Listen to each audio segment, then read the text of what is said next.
We've explored many chilling locations together, from isolated homes filled with family tragedy to famously haunted hotels. However, there's a place where the coldness, death, and terror are exponentially greater, within the walls of horrifying prisons. Standing imposing in the heart of Philadelphia, Pennsylvania, Eastern State Penitentiary isn't just an old prison. With its majestic Gothic architecture, reminiscent of a medieval castle, it was once one of the most expensive and famous structures in America. But behind that imposing facade lies a dark history of extreme isolation, psychological torment, and thousands of crushed lives. Closed in 1971, it's now a historical site, a museum, and considered by many to be the most heavily haunted location in Pennsylvania. First, make sure you've liked and subscribed to our channel to get recommended more fascinating haunted videos. Then join me as we step past these cold stone walls to uncover the dark history of this notorious prison. A place rumored to echo with ghostly whispers, fleeting shadows, and the constant feeling of being watched. Is this merely the product of imagination stirred by the gloomy atmosphere? Or are there truly inmate souls still eternally imprisoned within this castle of despair? To understand the haunting of Eastern State, we must go back to its origins. In the late 18th and early 19th centuries, the American prison system was appalling. Inmates were crammed into filthy spaces rampant with disease and violence. Public punishments like hanging, flogging, and the stocks were still common.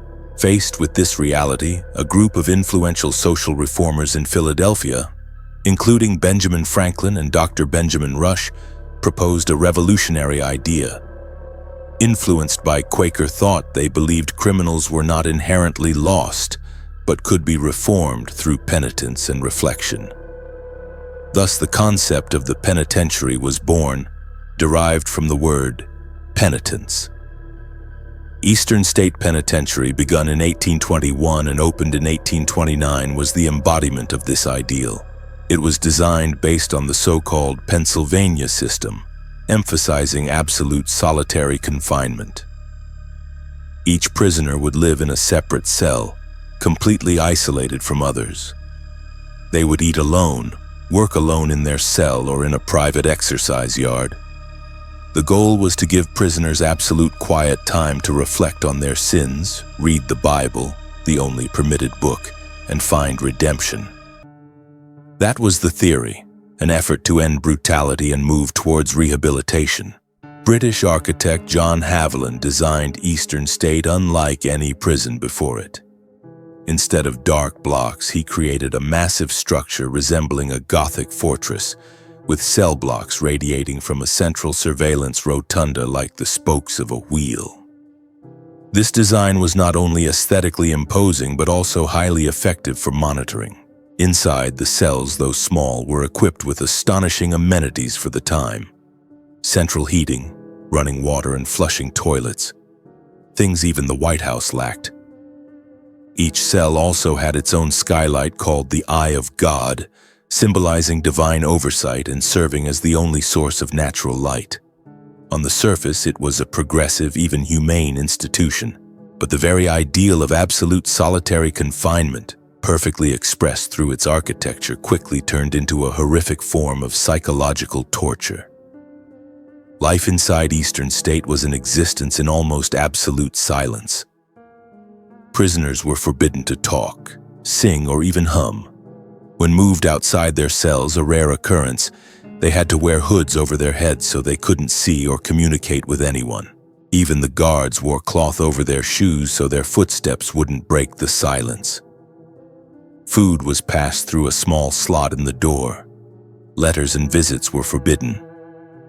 This complete isolation, though justified by the ideal of reformation, drove countless prisoners to the brink of madness.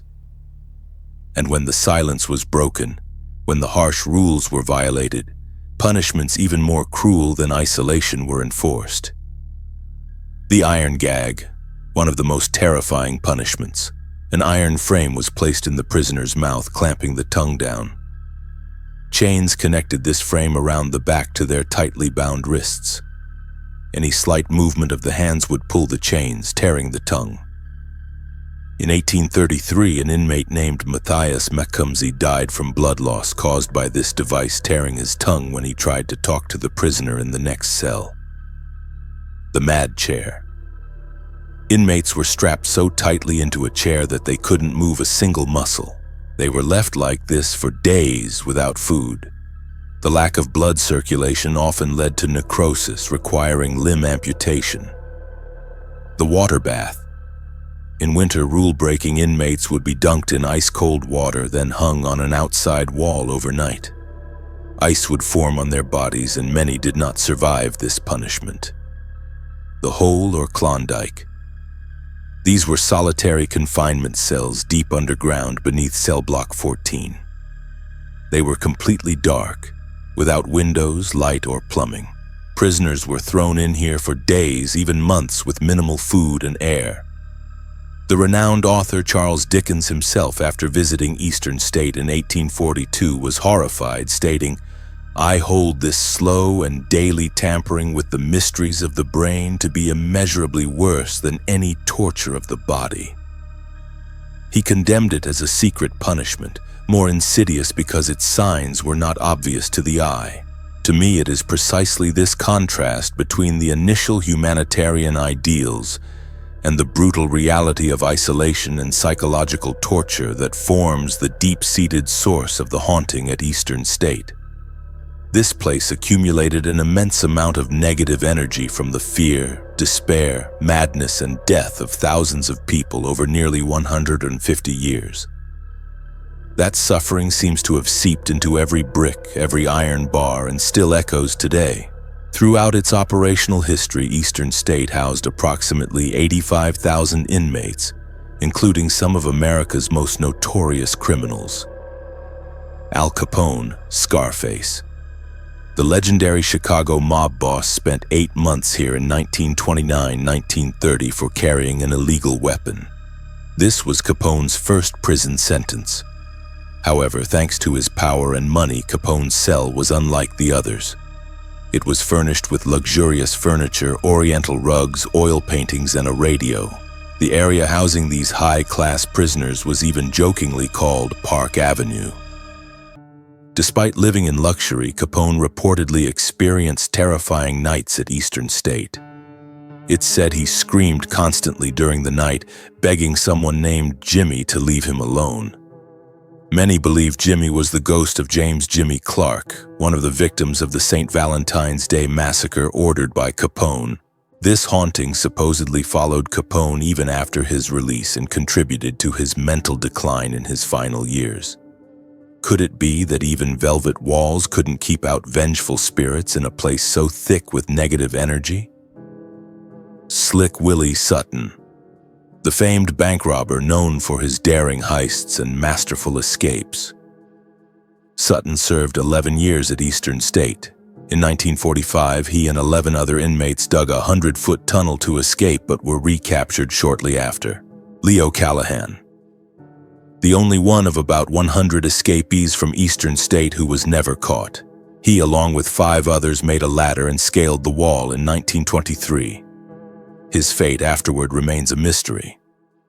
Pep the Bulldog. Another interesting story involves Pep the dog. This dog reportedly served a life sentence at Eastern State for killing the Pennsylvania governor's wife's beloved cat. While this story might just be legend, Pep did actually live in the prison and became a companion to the inmates. The presence of these famous names adds another layer of mystery and dark allure to Eastern State Penitentiary. Despite its initial fame, the Pennsylvania system with its harsh solitary confinement soon revealed its horrific downsides. The rates of insanity and suicide among prisoners soared. The cost of maintaining individual cells was also immense. Gradually, due to overcrowding, the prison had to abandon the principle of solitary confinement. By the late 19th century, many inmates shared cells and worked together in workshops. Group activities like sports were also permitted. The original ideal had completely collapsed. In the 20th century, the building began to seriously deteriorate. The electrical and mechanical systems became outdated and too expensive to repair. Finally, in 1971, Eastern State Penitentiary officially closed. The prisoners were transferred to newer facilities. Abandoned for over 2 decades, the massive building quickly fell into ruin. Weeds grew rampant, creeping through the crumbling stone walls. A colony of feral cats took over, roaming the dark corridors and empty cells. Time seemed to stand still within these walls that once held thousands of souls.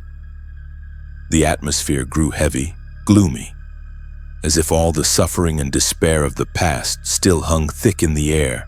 It was during this period of abandonment that Eastern State's haunted reputation truly began to spread. Locals and curious trespassers who ventured inside told chilling stories of fleeting shadows, strange noises, and an unnerving feeling of being watched. The place that was once a symbol of progressive reform had now become a symbol of decay, neglect, and supernatural horror. But its revival, in a completely different form, was about to begin, and that revival would only amplify its haunted fame. Please stay tuned for the next part. When Eastern State closed in 1971, it left behind more than just a crumbling architectural structure. It left a space heavy with negative energy, a place where suffering, despair, and violence had deeply permeated every brick. Abandoned for over 2 decades, it became the domain of weeds, feral cats, and whispered ghost stories in the dark. But then, in 1994, a new chapter opened. Eastern State Penitentiary was revived, not as a prison, but as a museum, a historical tourist destination. The heavy iron gates opened once again, inviting the public to step inside and explore the past. But as the silent walls began to tell their stories, people quickly realized they weren't the only visitors. The former residents, the imprisoned souls of Eastern State, seemed to still be there, and their presence became clearer than ever before. Right from the start of the restoration and reopening process, reports of supernatural phenomena surged, not just from visitors but from the staff themselves. Renovation workers frequently told stories of their tools vanishing and reappearing elsewhere, strange noises with no source, and a chilling feeling of being watched from the dark corners. Many were so frightened they quit their jobs and never dared to return. Once the tours began, the stories became even more numerous and terrifying. Thousands of visitors come here every year, and quite a few leave with unforgettable experiences. Shadows and figures are among the most commonly reported phenomena. Many recount seeing dark shapes darting through the long corridors or standing motionless in empty cells. Cellblock 6 in particular is known for shadows seemingly sliding along the walls. A figure of a man is often seen standing in one of the old guard towers. What's strange is that there's no way to get up to those towers anymore. The stairs rotted away long ago. Who could be standing there if not a spirit? Indistinct whispers, chilling giggles, mournful cries, and even agonizing screams are often heard, especially in Cellblock 12. Sometimes people hear footsteps pacing in empty hallways or the sound of cell doors slamming shut when no one is near. Some visitors and staff report feeling light touches, having their clothes tugged, or even being pushed by an unseen hand. Sudden cold spots in certain areas are also very common. More frightening is the case of Gary Johnson, a locksmith working at the prison. While repairing an old lock in Cellblock 4, he suddenly felt seized by an invisible hand, unable to move or scream. While immobilized, he saw distorted, anguished faces appearing on the cell walls and felt an overwhelming sense of dread wash over him. Finally, when released, he saw a dark shadow dart away into a cell. Electronic devices like cameras, camcorders, and audio recorders frequently malfunction, drain batteries suddenly, or stop working inexplicably in certain areas, a classic sign of strong paranormal activity. To me, The diversity and consistency of these reports from so many different people over many years are astonishing. It doesn't feel like isolated ghost stories, but rather like a complex supernatural ecosystem existing parallel to our world within these walls. Each type of phenomenon, auditory, visual, physical sensation, seems to represent a different layer of the haunting, from residual emotional imprints to the presence of intelligent, conscious spirits. Although supernatural activity is reported throughout the vast prison grounds, certain areas stand out as the most terrifying haunted hotspots. Cellblock 12, notorious for its ghostly sounds. Chilling giggles, agonizing screams, and voices from unknown sources often echo down its long, dark corridor. Shadow figures are also frequently seen gliding through here. Many believe this might be where the spirit of Joseph Taylor, an inmate who killed an overseer in 1884, still lingers. Investigators from the show Ghost Hunters also captured footage resembling a figure walking in this area. Cellblock 4 elicits extreme feelings of unease and discomfort. Visitors often report seeing fleeting images of ghostly, pain-distorted faces on the cell walls. This is also where locksmith Gary Johnson had his terrifying experience of being physically held by an unseen force and witnessing horrifying visions. Though less specifically mentioned for individual hauntings, these two blocks are frequently visited by paranormal investigation shows, which have recorded strange phenomena. Cellblock 7 houses historical dioramas, while Cellblock 11 features a unique art installation dividing a cell. The presence of contemporary art amidst the decay and haunting creates a strange contrast. As mentioned, seeing a figure standing in the inaccessible guard tower is one of the most mysterious and intriguing phenomena. Could it be the spirit of a former guard still on duty? Despite its luxurious furnishings, the cell where Al Capone served time was where he was tormented by supernatural fear. Capone's screams in the night begging Jimmy to leave him alone have become part of the prison's legend. Did Jimmy Clark's spirit truly follow Capone here for revenge? The energy from the intense fear of a notorious mob boss has certainly left a strong imprint on this room. Death Row, Cellblock 15. Built later in 1956, this was where inmates awaited execution. Although there aren't as many specific haunting reports here compared to other blocks, the heavy atmosphere of despair, hopelessness, and impending death undoubtedly creates a uniquely grim environment. The display of a musical recording created by a death row inmate adds to the poignancy. The Hole, Klondike. These underground solitary confinement cells were sites of the most extreme psychological torture. Completely dark, without light or plumbing, prisoners were left in absolute isolation. It's no surprise if the souls tormented under these horrific conditions remain trapped here, carrying immense anger and despair. Beyond the general phenomena, some spirits seem to have distinct identities or characteristics, though much remains mysterious. Shadow figures. The most common entity seen in many areas, especially Cellblock 6 and 12. They are often fast-moving, indistinct shapes, sometimes described as human-like. Some investigators suggest these could be negative spirits or even non-human entities attracted by the prison's dark energy. The Soap Lady. A female apparition in white often seen sitting in the last cell on the second floor, which used to be the women's block.